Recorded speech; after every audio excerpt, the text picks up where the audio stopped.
Hello, and welcome back to Let's Play Hidden Expedition Amazon. I'm MCFPapa, and this is part 5. And we're almost at the temple. We can see the front door there. I assume, though, we managed to actually climb up and ascend to the very peak of it. May 15th, it's dawn. Still no sign of Rachel. Maybe she got ahead of me somehow. I found a narrow path with a drop-off on each side. It looks treacherous, but it's the only way. With care, I can navigate my shaky little donkey down its crooked spine. Unbelievable. I was halfway down the trail when they finally showed themselves. They came from behind, and my donkey panicked and slid over the edge.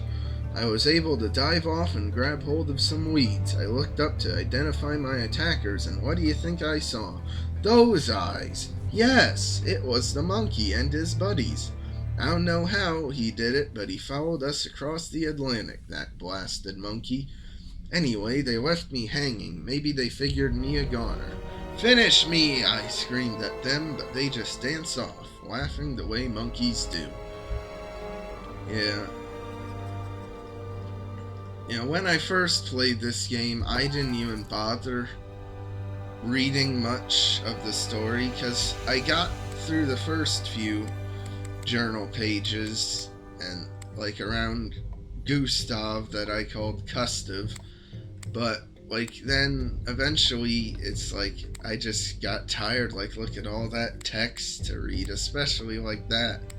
It's just so much, and so I just decided to skip through most of the rest of the story. So I didn't really fully understand the game for a few playthroughs until I actually could be bothered to read the journal entries. Temple key. I wonder what that could be used for. Oh yeah, in this scene there's a UFO. And it makes an abduction and also puts the cow back. I don't know what a cow is doing in the Amazon anyway.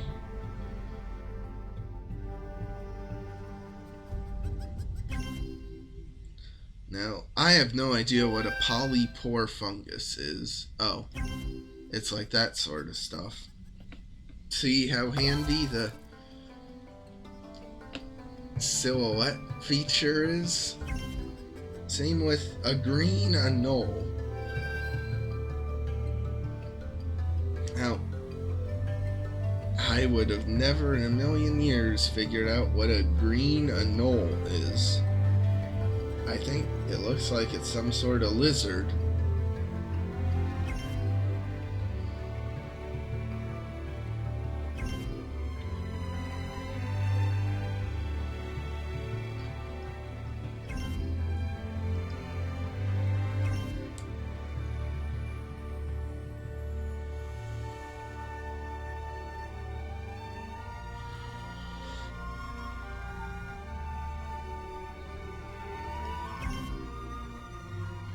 I guess the skeleton there's for scale of how big the temple is.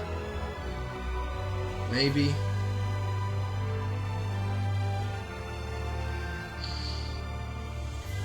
I don't know. Or maybe that, falcon or whatever is giant.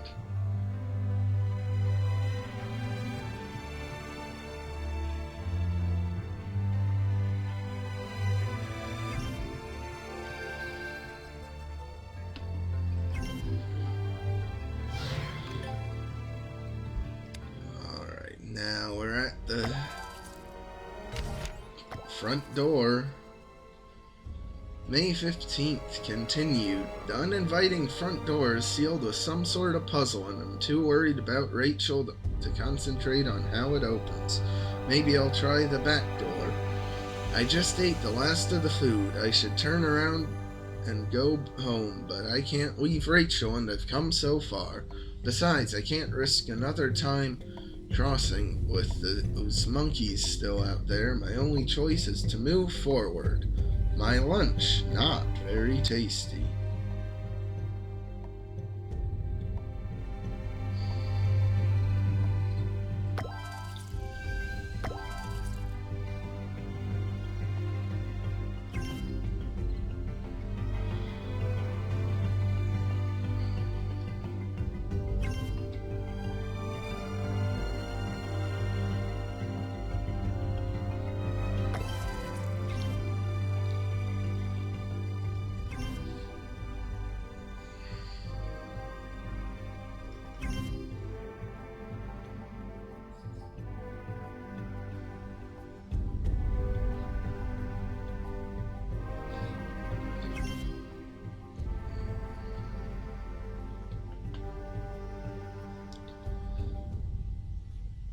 Though this room is very sinister, like there's spikes along the walls, and there's a dead guy there who presumably triggered the spikes for us so we don't have to worry about him.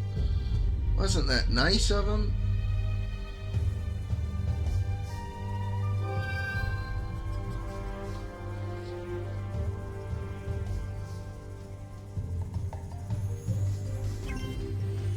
And there's a raven, oh boy. Spooky. And an alligator head.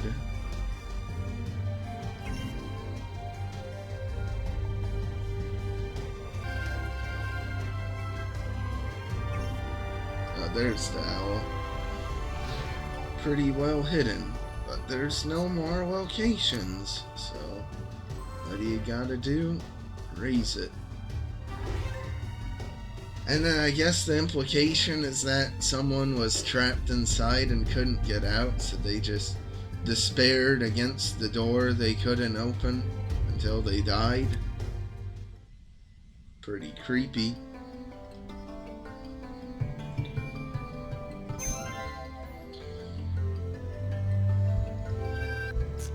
I didn't really want to do it, but now here's what I mean, like, it's random. You'll need at least one item from here, but sometimes you'll also need the rope and bell, and I think even the glasses are considered unobtainable until you open it.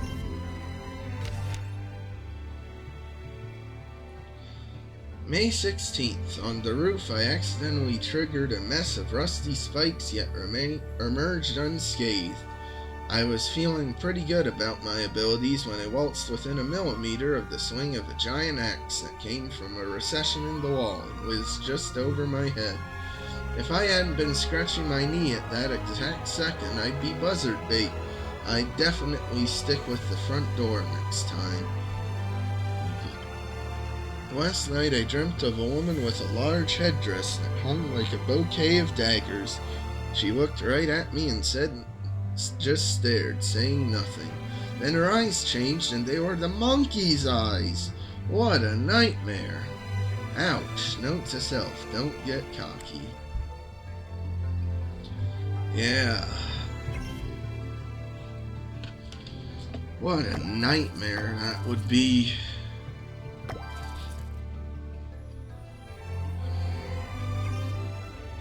Oh no, I guess the glasses aren't considered part of the smashable box. But the point I was making was, regardless of what items you need to find there, like, they all require the same action of smashing the block, so there really isn't any difference.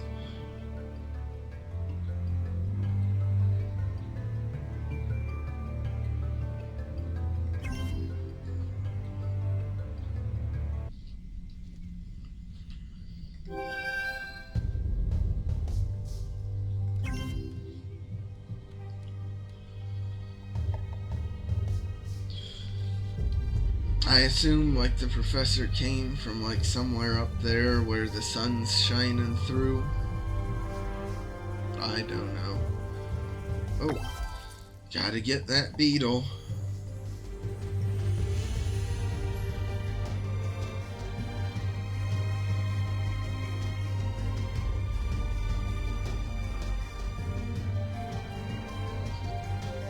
Oh, there's the pretzel, and that's a giant pretzel. Wow. I really, though, don't get why you would ever want to replay the level. Maybe it's to get a better score, like to beat your previous high score. Oh, gotta find a bunch of gems. What is this? Hidden Expedition Titanic? Hidden Expedition Everest? Oh, that gem's from Everest, so is that one. And that one. Always good to recycle, I suppose. But hope you enjoy this character scene, because even though there's quite a lot of game left to play, this is the second to last of these character scenes where you need to find items, like 20 of a specific item anyway.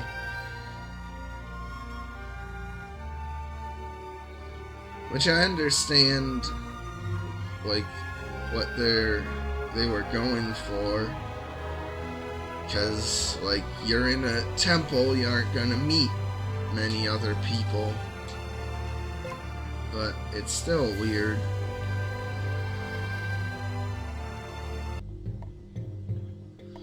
Wow. What a well-hidden gem, sheesh. So, you have finally come. Maybe now you can help that crazy old man that I lured here last week using my monkey spies. His science may prove essential to the survival of our temple and the life that it holds, but first he needs some help of his own. Find him and then make things right. Will do. Oh, only adventurer. But I hope you enjoyed the, like, Amazon scenes, because now we're in the Beetle Temple, we won't see the Amazon again. So, this is technically still part of the Amazon, but it just isn't as direct as it was in Titanic, and in Everest, like, at least there's a longer section in the Amazon than there was spending time on Everest, but just weird. I found a way into the temple from up here, and it doesn't require wizardry to get in. Just a rope and some good old-fashioned adventurer's skill. There's the small matter of the poison vines that are covering the hole, but how poisonous could they really be? Before I lower myself down, I'm going to pick some of these berries and eat them. They look very delicious. Don't know how long I've been out. The vines were horrible. I swear they came alive, stinging and grabbing at me. I must have passed out and fallen the last 15 feet or so, but I can't remember. My head is killing me. Berry hangovers are the worst. I need to sweep this off before I continue. Berries, very bad idea. Don't trust the demon vines. Stick with the front door. A rule of thumb for all you Indiana Jones wannabes out there. Don't get high off a bunch of berries you randomly found in an old temple.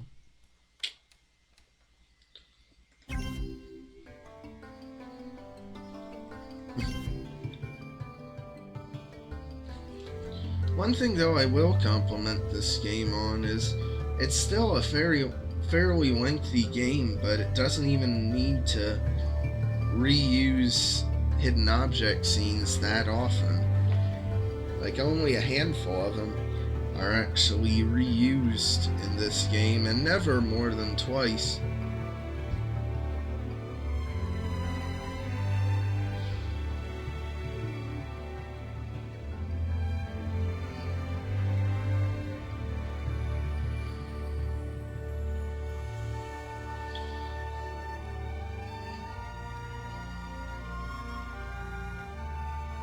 Plus, the game's short enough that, like, if you really want to, you could just go quickly, restart the game, and play until you get to the scene you really like. And I guess then That's the point of the replay thing. So if you absolutely love one of the scenes, you can just replay it over and over and over again.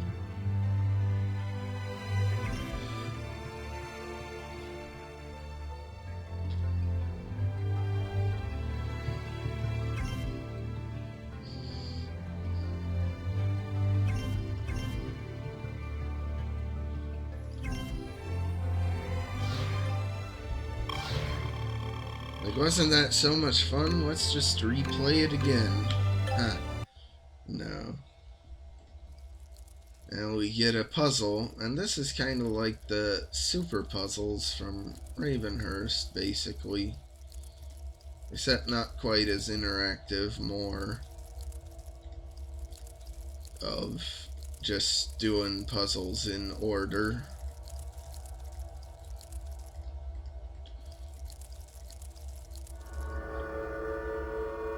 So there is some interaction. Like, you open up the Beetle door. Can you tell we're in the Beetle Temple by how many beetle stuff there is? But then you gotta find all the symbols in the door, and they're all on the inner door. And then you open the door, and there's another face door. And then you gotta rotate symbols to match.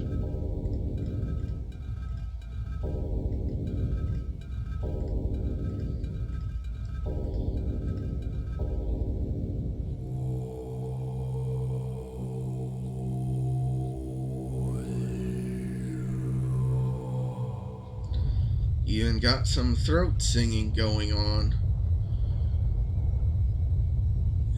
Then we open the second door, and what's behind it? A third door. You can find scratches on more than one face. Yeah, and then the hint is that you're supposed to mimic each of these two guys. So, like, it's open so it flashes because it's the same as it is for him. And then that guy has scratches, so he's the one that flashes. And then there's the first one.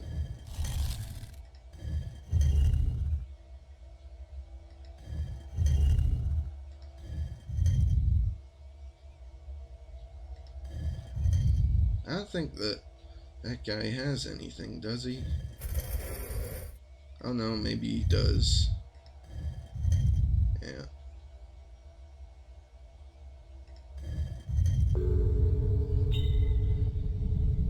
And now that goes down.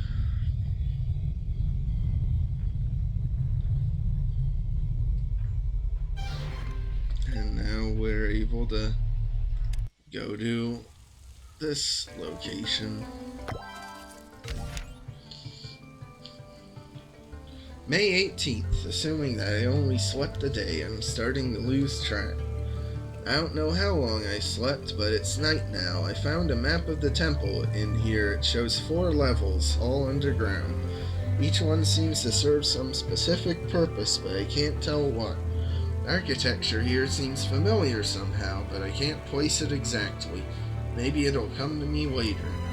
The door leading farther into the temple is locked, and I'm not sure how to open it. I wish Rachel was here. Good popcorn substitute. Yeah, so, like, there's the first level, which is water, then the second, which is gears, and the third, which is steam, I'm pretty sure, and then the fourth is the heart of the tree. Oh, spoiler alert, there's a tree that's coming up.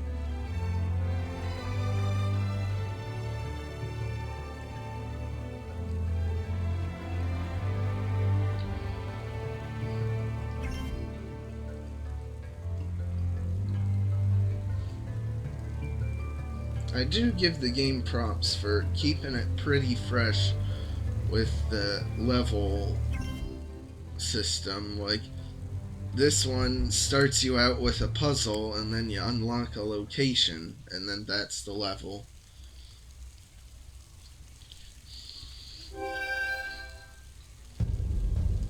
And then there are others where there's barely any puzzles or no puzzles, it's just locations to visit.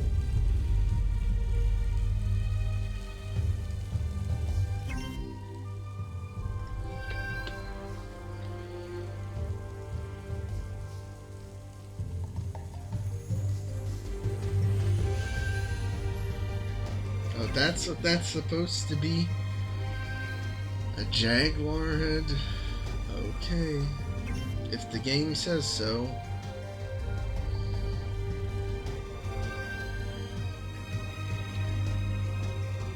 And just a tiny little bottle.